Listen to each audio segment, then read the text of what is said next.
Hello guys, welcome to another quick and dirty video. I'm Christopher from CMM with the hands-on and first impressions on the Vernee Apollo X. Yes, I know, I am about 1 day late because I was traveling, doing a day trip to the sea, and thus I couldn't make the first impressions video in time.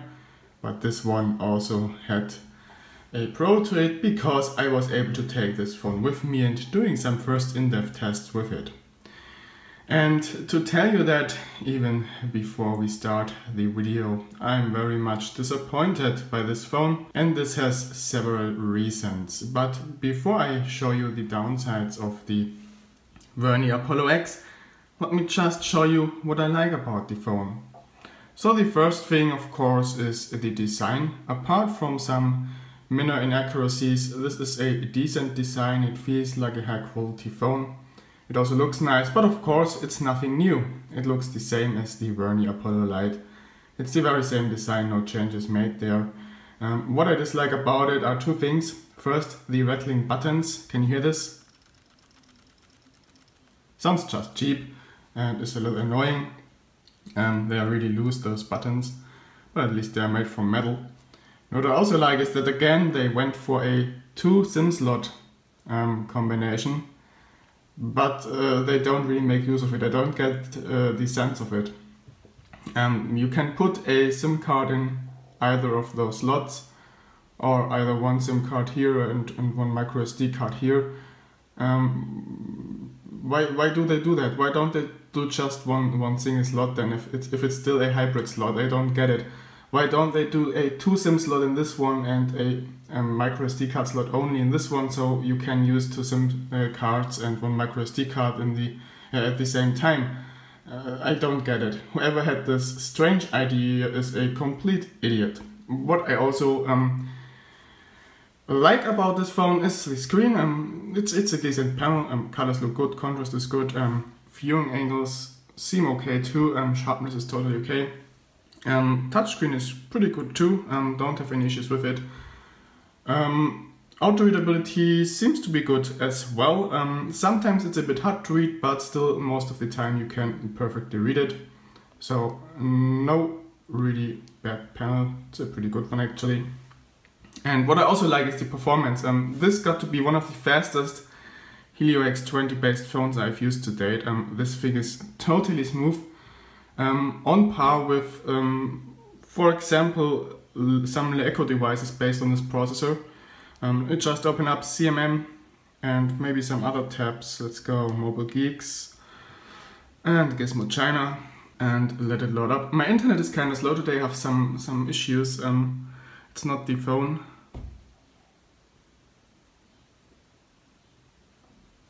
Let me just restart my router, there's some issue. Alright, so a router restarted now and internet works now, page is loaded up. As you can see when I scroll there, there's no stutter at all. It's just totally smooth, and also when I switch tabs, everything very smooth. Really nice using this phone performance wise. So that's definitely a proof for the Helio X20 being a good chipset, and just the manufacturer screwing performance up most of the time. Also when I play games, they run surprisingly smooth. I mean, you likely have seen, for example in Broken Kingdom, that a lot of phones based on a Helio X20 chipset have huge issues with a stuttering graphics performance. But here, I mean, frame rate isn't perfect, but it's still very playable at a decent graphic settings level. So they definitely did a good job there. Let me just do a cut to get rid of that loading. So let's just put that thing to autoplay so I don't need to do anything and just watch this. I'm running this on high graphic settings. So that's the level most of the Helio X20 phones do struggle with, yet it still runs very smooth here. There is some stutter from, I said autoplay on, come on. Alright, now. Sometimes there is a bit of a stutter in the gameplay, but it's nothing annoying, it's very playable. Most of the time it's a smooth frame rate.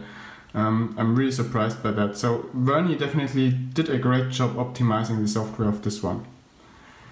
But still, software-wise, I'm not impressed at all. And now this is where we come to the bad things about the Vernee Apollo Lite, which really disappoint me. So they did advertise the Vernee Apollo X to be the very first phone that comes... Hello, how do I get out of there? Crap. Usually you can slide up the soft keys by doing this, but right now I can't. And because there are no fucking touch buttons for home, back and menu, I can't get out of this game now. Damn it. I'm so annoyed by those software bugs. Come on.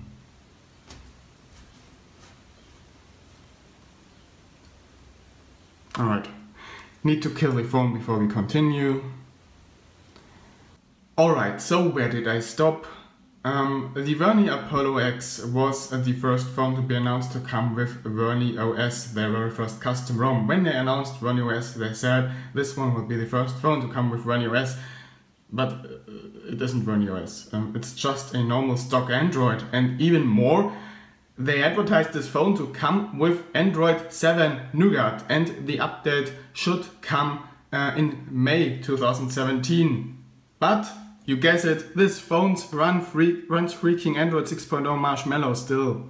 What the fuck? They failed to deliver Android 7 Nougat on the Vernee Apollo Lite. They failed to deliver Android 7 Nougat on the Vernee Apollo with Helio X25, and they fucking don't release any updates till December for this phone, which is supposed to be their flagship. And still, after announcing another phone with Android 7N and the Helio X20 processor, they still don't manage to do that. What the fuck, Vernee? I'm so mad at this company right now. Sorry for shouting like this into the microphone, but really, you just can't do something like that. And after announcing the update for May 2017, they haven't published anything about why it still hasn't got released. And just look at the security patch level of this firmware. It's July 5, 2016. Yeah, okay. Basically that's enough to say don't purchase this phone. But there is more. And this actually is camera. Look at the packaging of this phone. 4K video. PDAF autofocus. Let's check this out. I recorded some videos with full resolution. So this is it. Do you think this is 4K? No, of course it's not.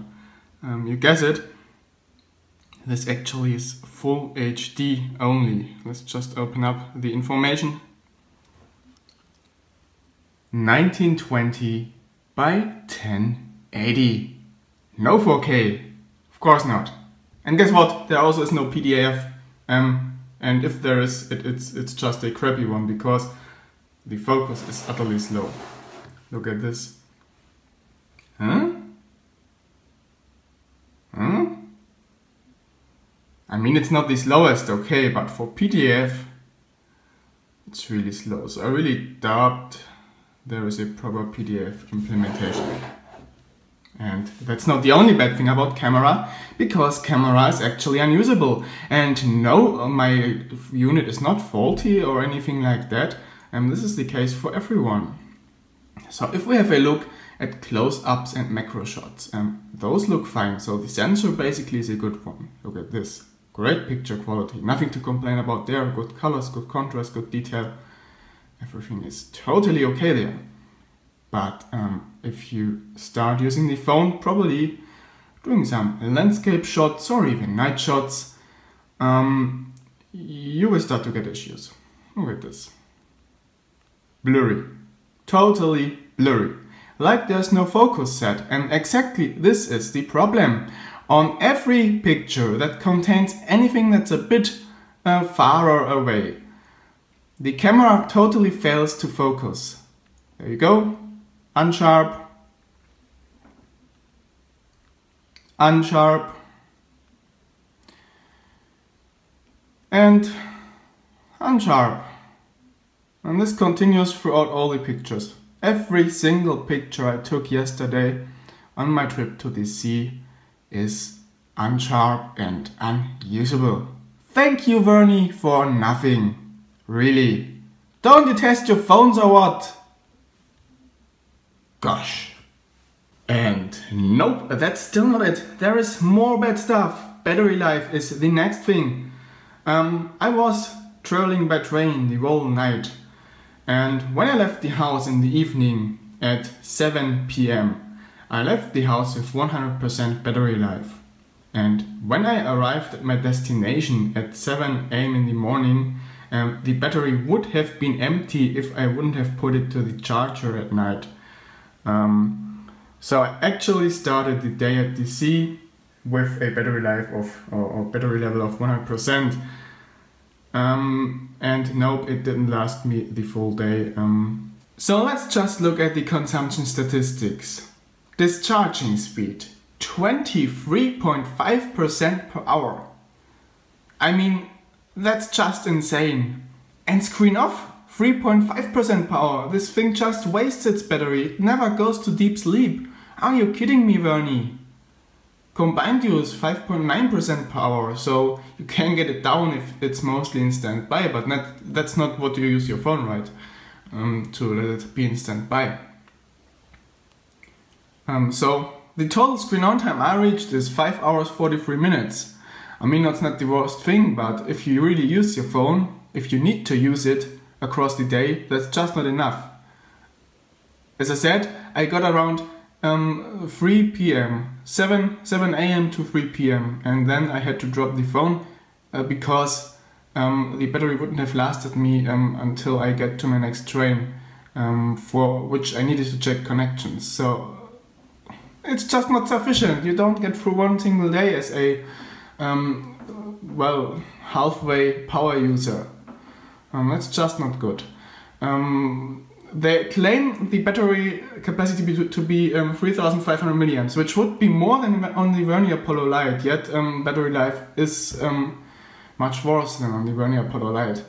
I don't know if the battery is smaller than advertised, my measurements say otherwise, but well, let's see if they manage to improve this with updates. I hope so, because right now this phone really isn't usable to me with such a bad battery life.